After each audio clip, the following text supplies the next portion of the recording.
think you should.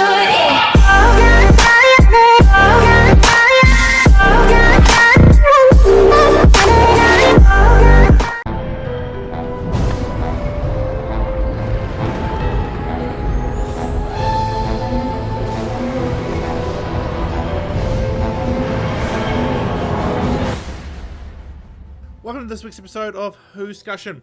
We are hosts from Whānau, ThatRandomGuy, and the centrally pleasing Harriet Skelly. Yes, we're all by our lonesome today. We are all by ourselves. Don't copyright strike me, YouTube. We're going to be doing Oxygen and then Castrovalva for Part A, and then we'll be doing Part B with Memory Lane, an 8th Doctor adventure, and The Blame Game, a 3rd Doctor short trip. Oxygen. Yes. Harriet Skelly, I'm going to get you to break this one down for us. Oh, great. Alright, so, yeah, okay. So, we start off with Nadal being mother again for some reason. That sort of stuff. The Doctor being the Doctor basically is like, no, I don't actually want to stay here anymore. I'm going to go out and have some fun. And Bill, of course, is the companion, so she wants this to happen. So she's on board with it. Nadal ends up, doing some things to try and stop him. Of course, unable to stop him because it's the Doctor. They end up going off into outer space. Now we're on a full-on space adventure this time. And then we end up on this space station, which is an interesting little thing. I wouldn't say it looks familiar. It looks like the ring in space. Yes, but it's actually on. Yeah, Zoe's the wheel in space. Yeah, the wheel in space, that one. So it looks kind of like that, but it's on. It's actually like attached to an asteroid. Now, the main thing I want to say about that is the reason why a lot of space stations have that like ring thing, and why a lot of sci-fi places have space stations that look like that, is because when you put a ring on a spaceship station, you twist it around at a certain speed, you create centripetal force, which means you've created artificial gravity by doing that.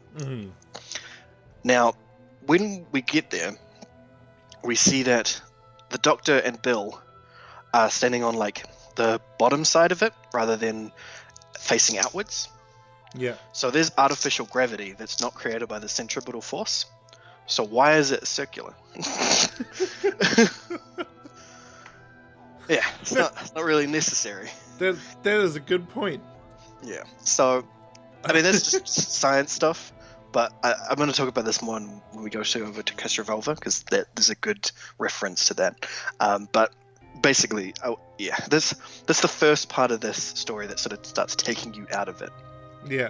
But of course, we'll talk about that after I finish my summary. So, from there,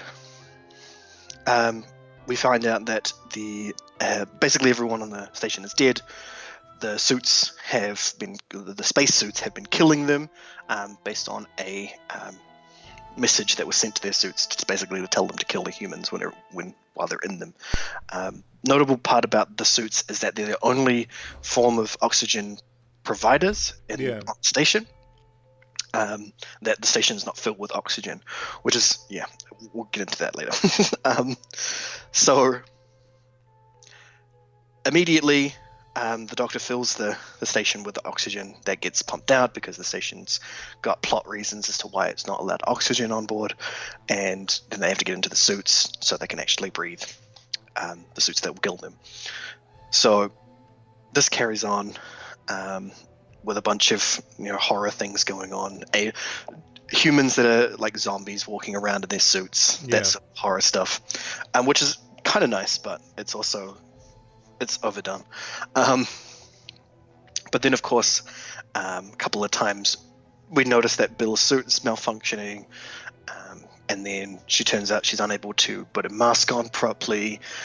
So the Doctor gives her his mask, so he gets oxygen deprived for a little while, but so does Bill at the same time, but not to the same extent. So she gets knocked out, and we have this weird little segment where it's like a montage that's not of them going through this, which I would have rather have seen than actually like had this montage effect.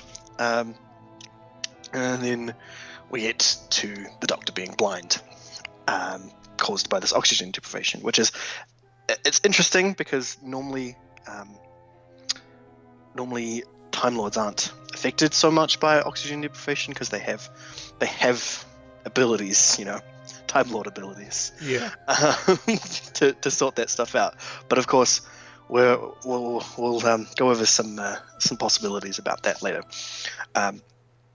So then we find that there's these other. Of course, we found before that there's these other survivors that have suits that haven't been given the instruction to kill the human element, and basically every time they get touched by one of the other suits, they get given that order, so they kill them. So after some of this montagey stuff, they end up in a location that's not mapped properly in the system, so the suits aren't able to get there. And then we get, it sort of falls off into my mind at this point. Yeah, after the halfway mark, I kind of gave up. So yeah, my brain sort of checked out. But basically, what happens is the suits figure out this area, come in, start killing everybody, leaving behind the only two humans, not the alien. I'm guessing they ran out of budget for having him made up all the time. Yeah. And Bill gets herself caught as well and gets shocked, and apparently is dead in the same way that everybody else looks like they're dead.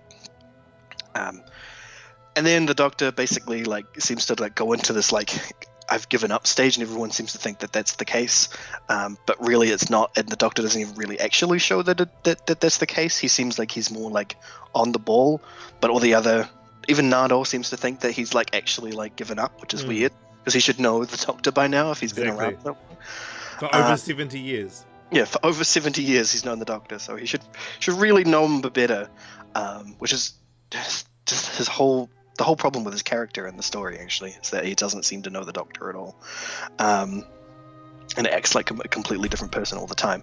But eventually, the Doctor has basically figured out what's going on here. Finds out that it's not actually the suits, like an artificial. It's not what happened in Smile, which is good, that the suits haven't come alive. Yeah. It's not that some hackers managed to hack something into the suit, because that's honestly would have been way more irritating. It's actually that the corporation that owns the structure and the suits decided that the people on board were no longer economical and decided to just kill them instead of maybe just firing them or something like that. Yeah, real good, just solid capitalism right there. And then the Doctor uses that to basically make it not cost effective for them to kill the last of the people on board by syncing up the nuclear generator with their life signs, so that if they died, then the station would explode.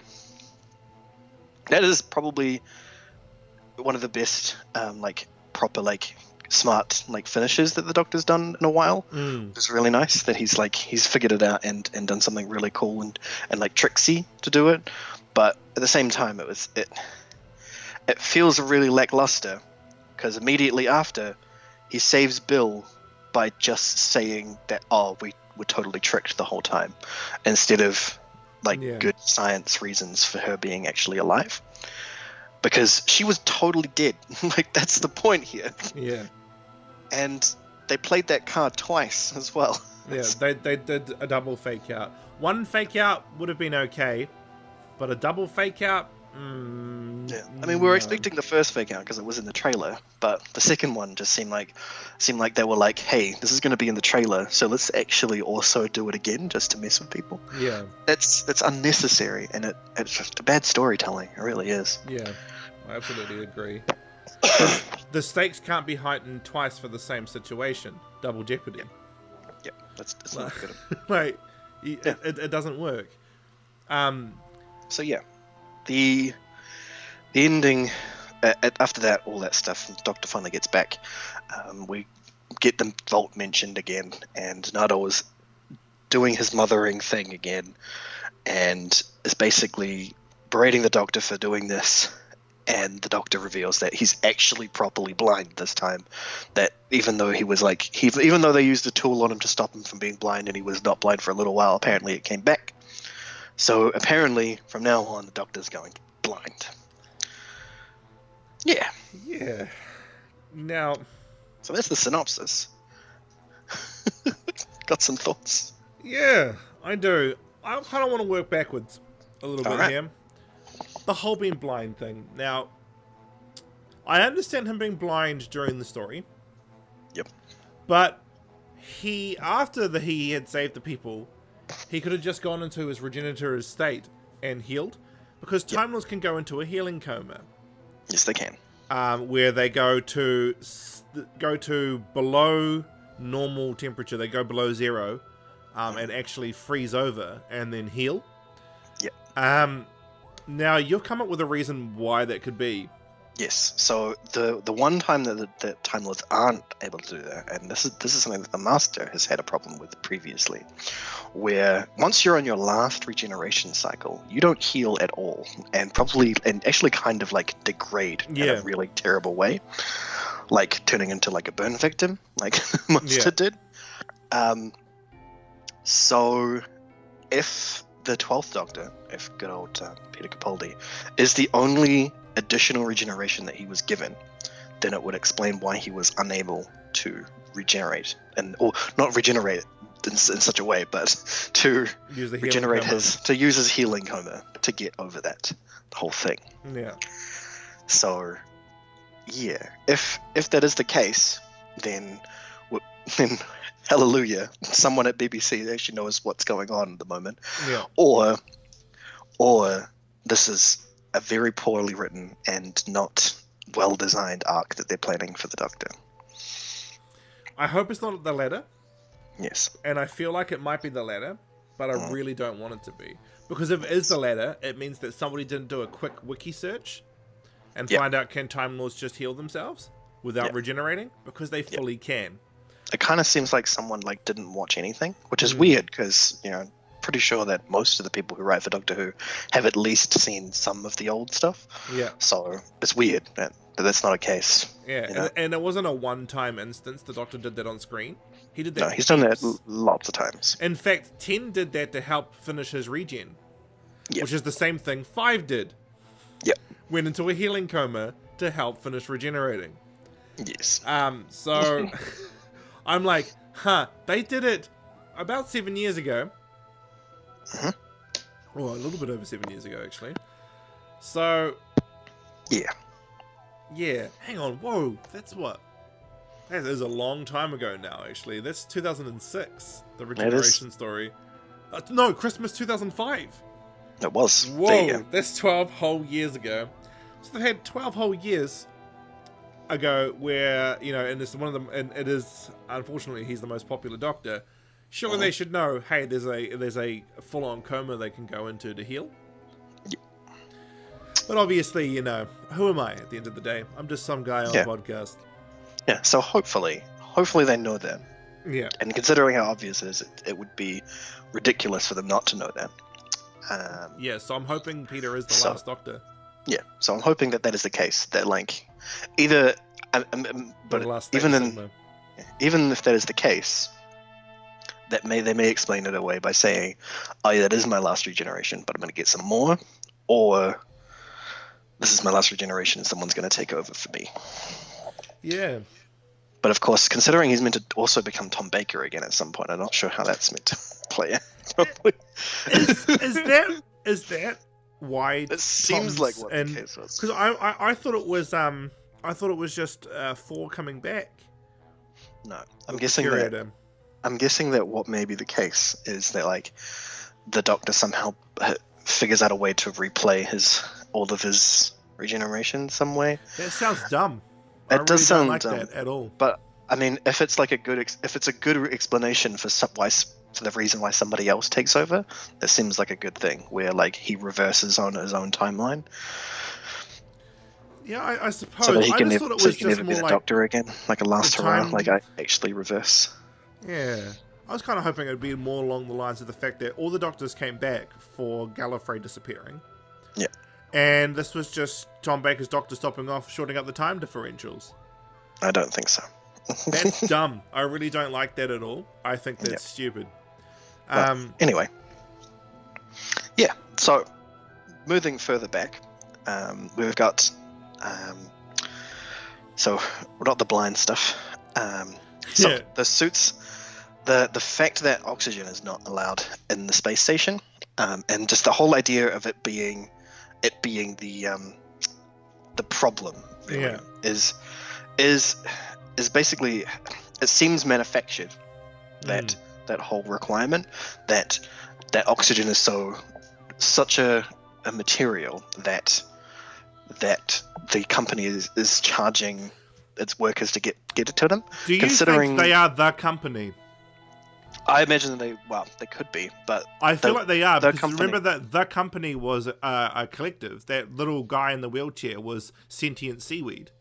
Yeah, it very, very likely could be. Yeah. That would make a lot more sense. Because in the Sunmakers, they're charged for like going to bed. Yeah, that does make sense, but at the same time, they weren't charged to that extent. It was just oxygen that they were being charged for. So it's interesting because they weren't like charged rent on the suit or anything like that. It was just oxygen was the deal. So do you think it could be maybe earlier in the company's establishment? Like maybe Possibly. the sentient Kales just coming out, like coming along and being like, hey, let's start charging people for everyday commodities. I mean, it's possible, but then of course the Doctor would have messed that all up by messed up the whole Sunmakers thing by doing this in the first place, because he would have completely created a revolution for humanity by doing this, which is what he says that he does. He creates a revolution. So I'm pretty sure that it's a human company, but the idea that they use oxygen as that requirement it seems like a shortcut for an explanation as to a bunch of other things, because it would be way better for the company to charge like food on the station, like rooms on the station, things that people can technically live on a small amount of, but they can still charge for the better stuff. Like they'd give like really crappy food standardly, and if you didn't pay for a room, then you just like got to sleep in your suit outside, like in the hallway or something. Right. So having it be oxygen is weird, because pretty much every single like decree, every human right basically stipulates that you need to have all these things, and if you don't get them, then that's like discretion against that. So unless like there was suddenly anarchy in humanity, that we lost all these human rights and then companies took over, I don't think this is how it would play out. What story was it where Earth had become a giant company? Was it Tom Baker? I think it was during Tom Baker. They watched that. It was with Sarah Jane Smith. They watched that thing where the Earth had become a company. I don't remember. Yeah. Oh man, that's interesting. I wonder if this could be the same time period. No, that could make sense even more. That would make sense. That like there was a point where humans overthrew all of their governments, and then the rich took over as companies. Yeah, that's amazing. Because genius. So yeah, the story is. It's not as. It's only bad when you sum up all the parts. If you look at it if you just watch it, you'll probably enjoy it at the end. But then if you look at it net, like we have to, you feel let down by a lot of things. Mainly because we know too much about the Doctor, that we know that there's things there that are wrong. But of course, anyone who's coming into this as the first season, which is what the idea of this is, they would probably be like, that's fine, it makes sense. But even then, if you didn't know anything about Doctor Who and you're a competent story writer, you'd probably dislike the whole Bill thing happening twice. Yeah. The fact that Nardole hasn't been the same character across any of the episodes. Which is frustrating, because in the pilot and the Christmas special, I loved Nardole. Exactly. He was a brilliant actor. Utilize him. He made sense before, and now he doesn't. It doesn't. Yeah. he seems like he's replacing a role that they could have done. They could have put somebody else in his place, you know? Like, he could have just been another companion that the Doctor had, and then they just got someone else to play this mothering role, you know? Like, a vault protector of some kind that's not Nardole. Yeah. Like, even, like, say that the head of the university he's at is the person who's told him to stay here and look after this vault, you know? Yeah. That would make a lot more sense than some random companion he's had telling him to do this. You know? Yeah. Seems fair to me. I'm glad that you've introduced, talked about the fact that he's been different, because in this story he plays two different characters. He plays Christmas Special Nardole for, I'd say, Act 2, and Act 1 and 3 he's the mother figure. Yeah. Because during Act 2 he's hilarious, especially when he's talking about like the dating AI, dating software. Oh yes, that's actually great. And he actually knows the software that runs on the suits. Is it Vicky, wasn't it? Something like that. Velma. Velma, yeah. Is your name really Velma? Yes. Setting name as Velma. It's perfect.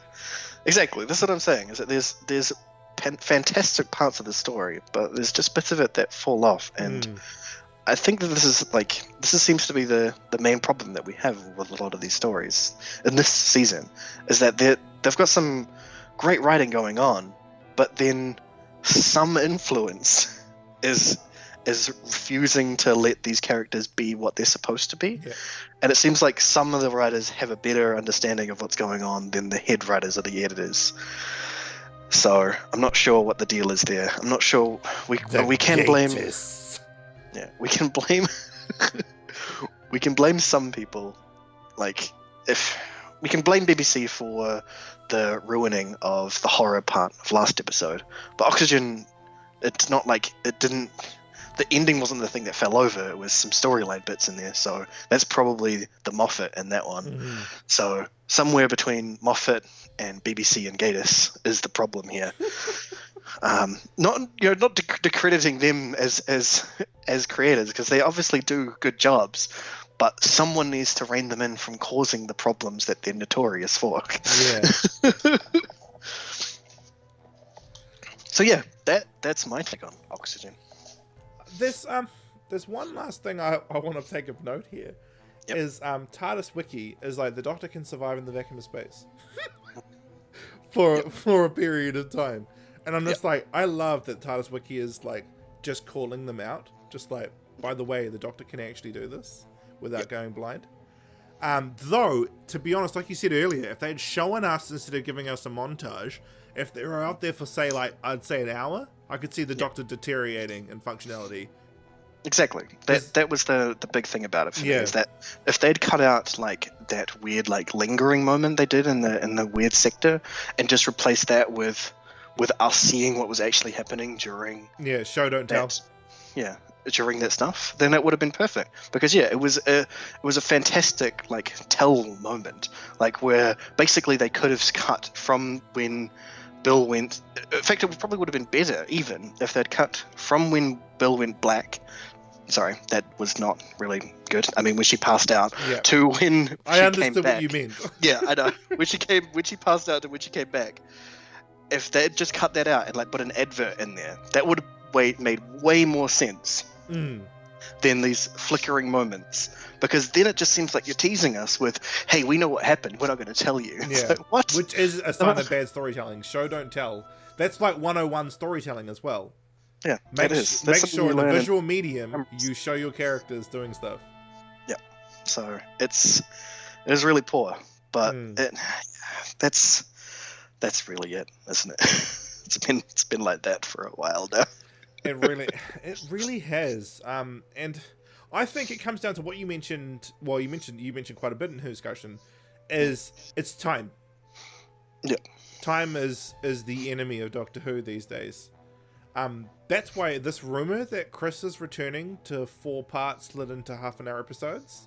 Oh man, that would be beautiful. That is the rumor I've been seeing online. That would actually and I'm like, if that comes back, that would be the saving grace. So much. It will fix so much.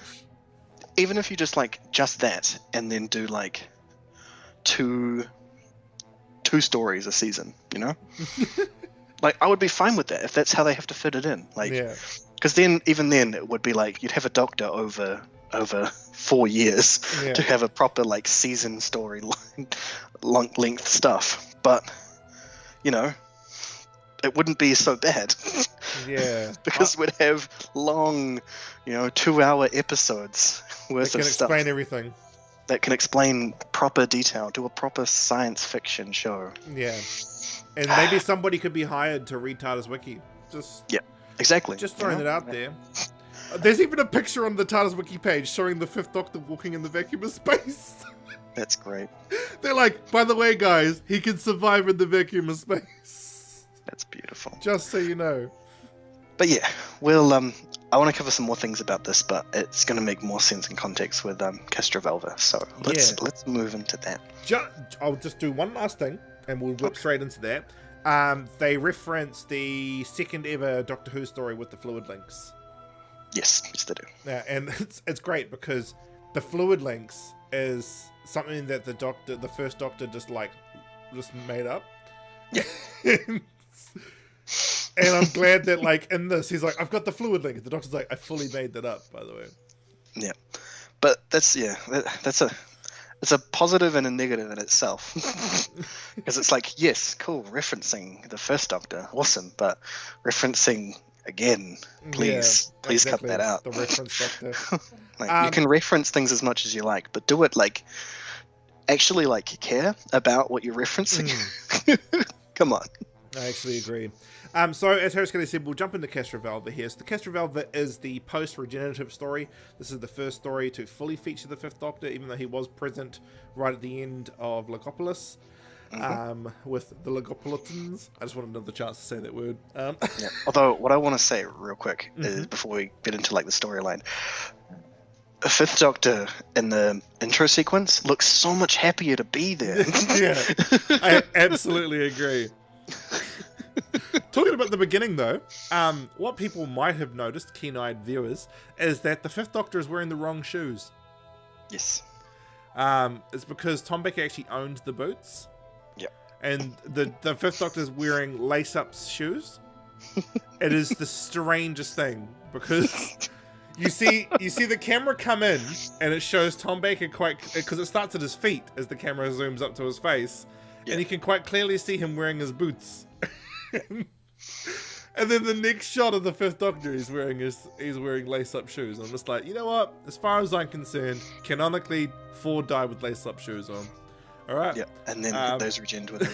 No, because they were from the Nike creatures. Oh, they were from Planet Nike. They were from Planet Nike. Yeah, they were organic shoes. That's why they regenerated.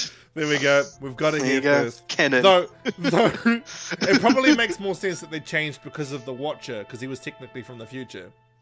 Yeah, but I do like the Planet Nike. Because he was like wearing the Planet Nike organic shoes. Yeah, but I actually am going to go back and watch the Dalek Master Plan, even though it's 3 hours long. I'm going to go back and watch it. Oh no, it's 4 hours long. Just to see him rip off that guy's shoes. Just like, which are his feet. Doctor like shows up with his feet, like, hey guys. But back to this classic Who story. The Doctor is suffering from some issues with his regeneration, and he's going to need to use a regenerative coma. We don't plan this, guys, but I'm so glad this story is the other story that we're going over this week. Yeah, because the Doctor has a healing coma that he fully goes into. But during a scuffle with the guards that were there at the Pharos project, which is the project that the 4th Doctor fell off and died, Edric and the rest of the companions get holed up by these guards. During the scuffle, Edric is actually kidnapped by the Master. Yep. And a projection of Edric is created. And then that goes into the TARDIS. This projection of Edric is used to essentially hack the TARDIS and get it to obey the Master, because he is the Master and you will obey him. Yep. And they're taken to an area called Castra Velva. Throughout this, the TARDIS traveling, the Fifth Doctor is going through his past lives, and I really love Peter Davison's performances there, where he takes on 1, 2, and 3. Surprisingly, not taking on 4 at all. Too soon. It would have been too soon. It would have been too soon, actually. I think you're right. So he is looking for the Zero Room to go into his regenerative coma. The projection, Adric is trying to get a bit more info out of him. But the Nissa and Tegan are like, oh, we can fly this thing. So they end up trying to get the TARDIS to go to where they need it to go. But they're like, we need a bit more fuel. So the Doctor ends up in the Zero Room to heal, and he's like, yep, you guys just talk to Adric. They can't find Adric, so they're like, you know what, we're just going to use the computer database. And they start reading the manual, which is something the Doctor's very adverse to. And when he finds out the girls have been doing it, he's like, oh my god, you guys use the manual? You're disgusting. It's great, because he really should use the manual, but and the Zero Room ends up getting jettisoned. So the Doctor can no longer heal in the Zero Room. He ends up making a makeshift Zero Room and turning it into a coffin, which I thought was kind of... It fit the story, in my opinion, because he is being reborn. Yep. So him being in this makeshift coffin, I thought was kind of cool thematically. And again, this is written by Christopher H. Bedman. And I really like his work that he's been doing so far. I hope he's doing the next story, to be honest. And they end up finding out that they might be getting into the Big Bang. The Doctor, Nissa and Tegan really get them out of going into the Big Bang. Even though we know the TARDIS is pretty... it did get messed up in the Edge of Destruction pretty badly when they went to the Big Bang. But I mean, it survived it before. Although, I want to mention... I guess I'm going to have to mention it right now then, just for explanation's sake. So, I don't think they actually went to the beginning of the universe. Because, oh, right. Yeah. So, what is referenced here is... they say that it's going to hydrogen point event 1, and Nissa even says it's actually the beginning of the Milky Way. galaxy, is what they're talking about. But the thing is, the galaxy probably didn't form by a big explosion, unlike the universe. What she may think is the case is actually the creation of a solar system, where a whole lot of hydrogen comes together and creates a sun, which would be a massive fusion explosion. Yeah.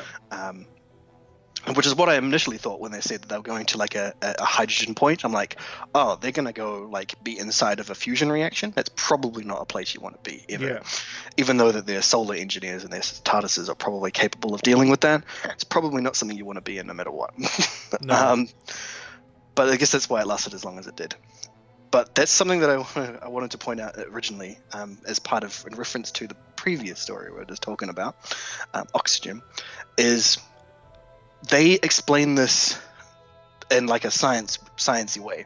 They explain a lot of science stuff going on and then give a rough, sort of user-friendly explanation as to what's happening. As you know, so to say, oh, we're going to the beginning of this event, they say galaxy, meaning something else, but the reference is still enough for the audience to understand what's happening. They're going to the beginning of something really devastating, like a galaxy or a universe or solar system, and it's going to burn them all up. Yeah. Compared to back in Whoscussion, where they don't give really any scientific explanation to anything that's going on. I agree. They poorly explain. The Doctor offhand says the reason why they're not floating around without oxygen is because they've got artificial gravity, but they're in a circular space station that's got its artificial gravity the wrong way. Yeah. So it's that sort of stuff that really gets me these days about current Doctor Who, is that the science. The reason why this was a family show was because it was supposed to also help children understand a whole lot of science stuff that was happening. Because back in the 60s, even before that, we were getting into this real science heavy stuff, you know, especially with like the attempts to go to the moon and all that. So it makes sense that the BBC would be trying to teach kids these things. So when you leave them out of Who, you don't give good explanations for things to happen, you lose a lot of wonder that children would have about things, and you lose a lot of its functional abilities, the functional reason for it to exist, you know? I'm glad you brought that up, because Classic Who, during its whole run, actually had a scientific advisor. Exactly. So I don't know why New Who doesn't, considering it's meant to be a science fiction heavy show. Yes, Doctor Who is a science fiction fantasy, but science is still a part of that name. Yeah, and the fantasy part is only is to get the drama flowing, to get that stuff going on. But whenever they want to like do something crazy and like entertain people really well, they give like a good science thing that's going on and give a good explanation for it. Like, the Master's going to throw them into a black hole or throw them into the beginning of the solar system. Yeah. That's like, cool, like heavy science stuff happening, creates good drama, and then they give good explanation for it. Compared to, we're going to run out of oxygen. It's the company that did it. Even that was handled better in Shields. Classic Who. Yeah. Like, the company being the bad guys was handled so much better in Doctor Who. Like, in The Sunmakers, I like the bad guy in that story. Is that weird? I like him. He's very charismatic. He's great. And it's like you said, they didn't charge people for breathing because they need to breathe to work to get you money. They can't earn you money dead. Yeah. And also, with all the people being killed by the suits, who's going to dispose of the bodies? The crew that's turning up. Come on, they'd ask questions. And also, like, the decomposing flesh will eat up heaps of remaining oxygen. Oh, absolutely. It would eat the shit out of that oxygen. So I'm just like, it's just not good. No. Which is frustrating because, like, I love Bill and I love Nardal. And Bill and Nardal, Peter Capaldi is a great doctor. Yeah, and I'm just like, this, like, just use them properly and hire a scientist. Like, when Chris Chibnall comes on, I want the first thing for him to declare is, we hired a scientific advisor. Yeah. It doesn't even need to be like a proper scientific advisor. Just have a actual science fiction writer on board. Because most science fiction writers, they will talk to scientists about things they're working on because they know that they're not as good as they could be at knowing these things. But I want to tell a cool story, but I want it to actually work. So can you tell me how science works? Oh yeah, sure. It's just like, I agree. But the thing is like Brian Cox, who is a very learned man in the academic circles within British science. He loves Doctor Who and has wanted to work on it for years. Just like BBC could just be like, hey, look, can you be our scientific advisor? Yeah. I'm sure he would actually love to do that, to be the scientific advisor. Like, that would probably make him giddy beyond his years He'd be like, to do that. Yes. A show that really made me want to get into science just asked me to help them out with the science.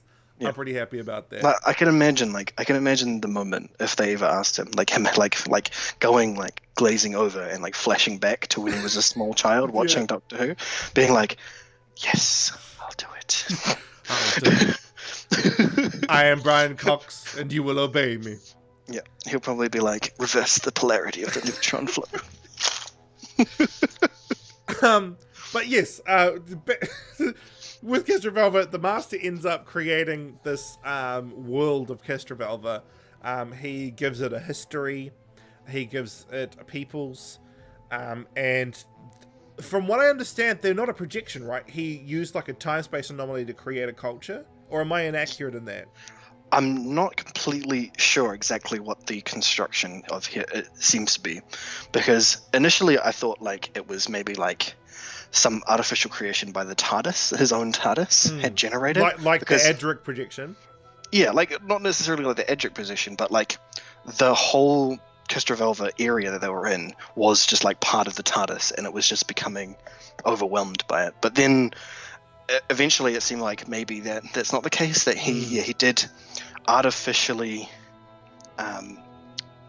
change this race's well, progression really from being a hunter-gatherer species, and he just like timed it really quickly. Because as is detailed in here, there's like a book that has a full detailed history of their race, from like beginning to present, and it's a 500-year-old book. Yeah. So it does seem like maybe it was like he created a time anomaly that made them become way ahead compared to that, like a 500-year gap in a couple of moments. Yeah. But it's also because of the way that everyone starts acting as soon as this is revealed. It seems more like he constructed them, and they're not real because of his construction of them. So because one of them even like he breaks the mold of their people. I can't remember the gentleman's name, but he's the one dressed all in black, and he read the book and he realized that their world's a falsehood. Yeah. And the doctor goes, "What's wrong with the book?" And he says, "It writes up to today." Yep. How can a 500-year book write up until now? Yep. And then he's like, "You figured it out, buddo." Mm-hmm. And the Master's disguise in this is way better than anything Roger Delgado's Master ever did. Oh yeah. Because like in this, he actually looked like a different person, whereas Roger Delgado was like, "It's me with glasses on." Yeah, absolutely. But there was like, it was good and bad at the same time. Like, and immediately, you'd see it and you'd be like, you'd see the old guy and you'd be like, hey, he's got some very familiar facial features. Yeah. And then you look real closely. Not as easy to do when it's not like HD. So, you know, if this would not translate well to a remaster. Because you'd be like, that's Anthony Andy. Yeah, you'd be like, that's Anthony Andy. But there's definitely the distinct facial structure, but they did some serious prosthetic work to try and make him look not as close to that. So if you were sitting back at the couch watching from like one of those small TVs, you would not have probably noticed that was him. Yeah. And you certainly won't notice in Time Flight. But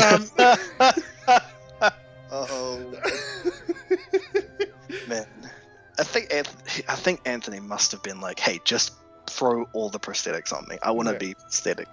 Yeah. Just whatever you want to put on me, put it on me. I'm great. Yeah. I'm Anthony Ainley. Nobody's more Anthony Ainley than me. Nobody. But yeah, I enjoyed this story, and I think they went real psychedelic with this one. It felt really sort of mind robbery. I know that's not really an adjective, but that's how it felt to me. As it they were robbing my mind. They were robbing my mind. It felt a lot like mind robbery. It felt a lot like the Mind Robber and the sort of the fantastical nature of the story. But I think there's some real solid writing from Christopher H. Bedmead in this, just like with Logopolis. Absolutely. And and he gave me another strong side character with the gentleman dressed in black. I wish I remembered his name, but for me, he was like the leader of the Logopolitans, and sort of the strength of character. It was the librarian. Yeah. Oh, right. And I liked that when the doctor said, I've just drawn a map of Castrovalva. Can you tell me where you live? And everybody's like, well, I live here, and whoa. Like, and they're like, yep. Oh. And then he's like, goes and gets his mates. He's just like, guys, you need to come here right now. And they're like, what's up? Can you tell me where you live? And they're like, well, I live here. And like, oh. And the doctor's like, right? And it's just, I think it's a really solid post-regen story. At least we don't have people being hypnotized and trying to commit suicide, like another post-regenerative story. But I think it's a good introduction to Doctor Who.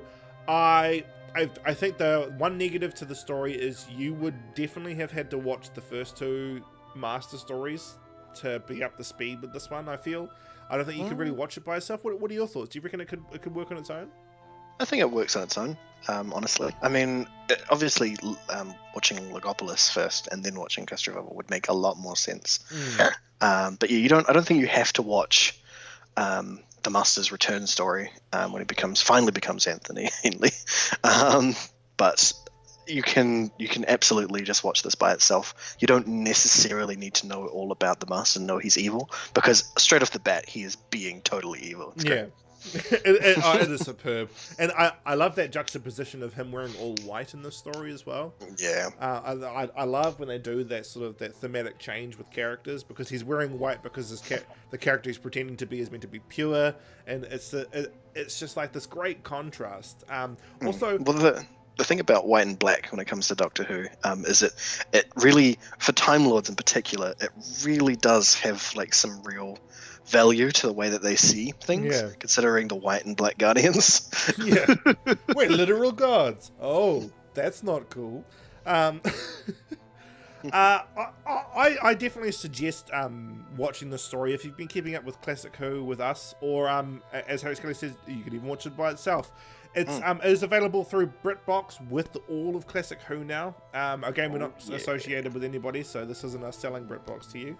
It's I think it's a great way to catch up with old school Who. It's got even the reconstructions, so finally loose canon are getting some support. Even though BBC won't support them. But yeah, with that out of the way, guys, we'll see you in the next part. See you on the flip side.